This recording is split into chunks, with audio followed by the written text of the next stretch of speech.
Good morning, viewer. Welcome to our FTV English version. Yeah, a sweeping break with President. Hours before a midnight deadline, the White House announced its new trade policy affecting virtually every nation as the US cemented its pivot away from decades of free trade and towards a new protectionist era. The administration said the universal tariff will remain at 10% for countries the US has a trade surplus with, which is most of them. Nations with which the US has a trade deficit face a 15% on floor. President Donald Trump also said he is raising tariffs on Canada from 25% to 35%. Goods compliant with the United States Mexico Canada agreement would not be subject to the higher rate, the White House said, which would blunt the impact.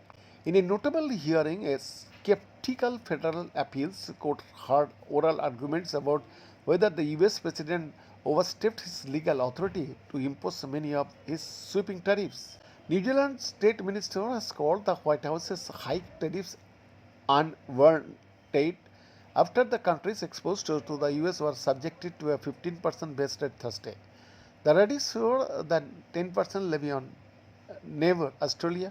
We don't think this is a good thing, or we don't think it is wanted and it is not good for trade. Trade Minister Tom McLeod told public broadcasters Radio New Zealand on Friday.